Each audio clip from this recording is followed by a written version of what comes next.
একাদশ শ্রেণী প্রথম সেমিস্টার সাহিত্যের ইতিহাস অংশটি থেকে শ্রীকৃষ্ণ কীর্তন কাব্যটি সম্পর্কে আলোচনা করা হলো।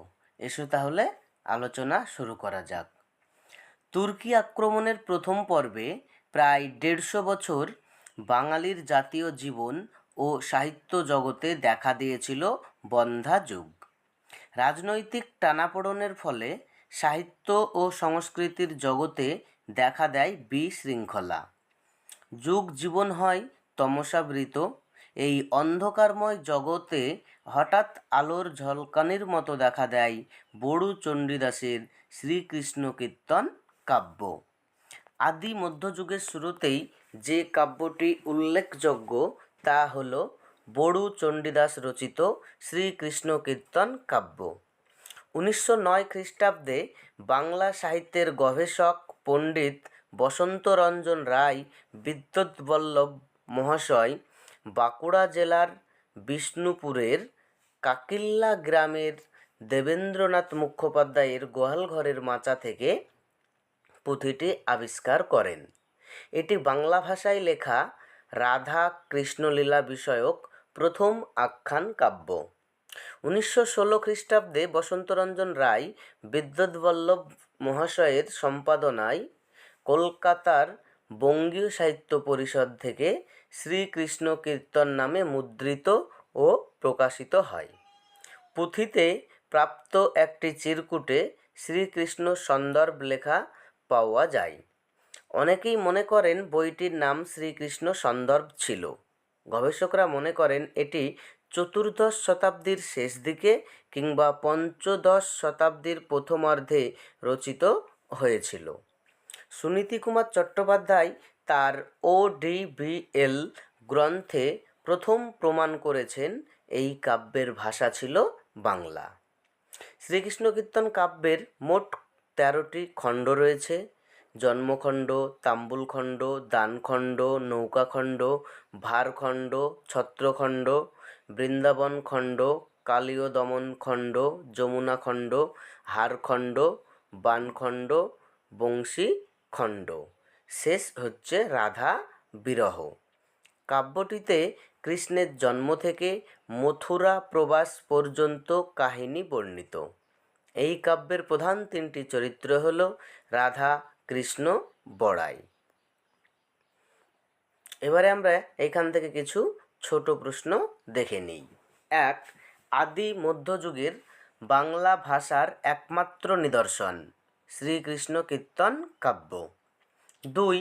শ্রীকৃষ্ণ কীর্তন কাব্যের পুঁথিটি আবিষ্কৃত হয় 1909 খ্রিস্টাব্দে।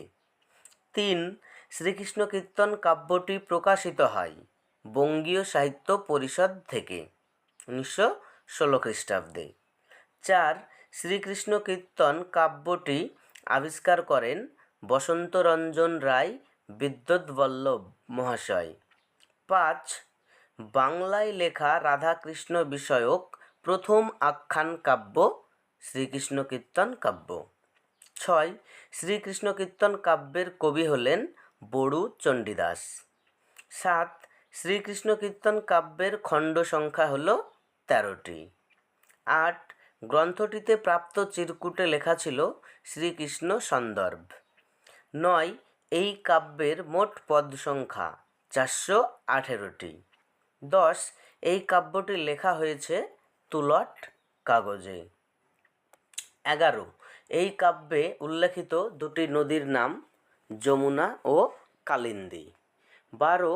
কাব্যটিতে প্রাপ্ত মোট সংস্কৃত শ্লোক হল 161টি। 13.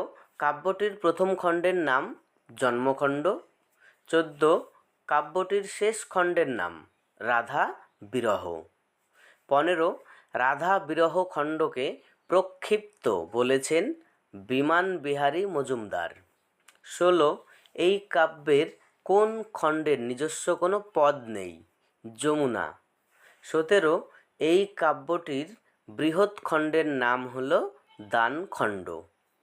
18. কাব্যটিতে কত রকমের ভণিতা রয়েছে?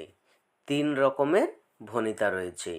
চণ্ডীদাস 107 বার, বড়ু চণ্ডীদাস 298 বার, চণ্ডীদাস 7 বার। 19 এই কাব্যটির ভাষা বাংলা প্রমাণ করেন সুনীতি কুমার চট্টোপাধ্যায়। রাধা কৃষ্ণ ছাড়া এই কাব্যের অন্যতম চরিত্র বড়াই।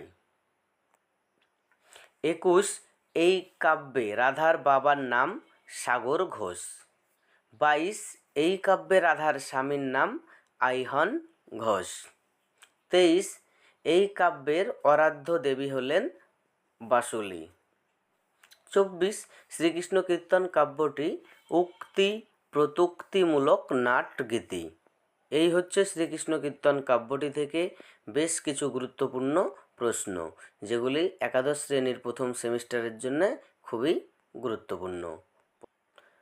পরবর্তী ভিডিওগুলি পেতে চ্যানেলটি সাবস্ক্রাইব করে পাশে থাকা বেল আইকনটি অন করে রাখো।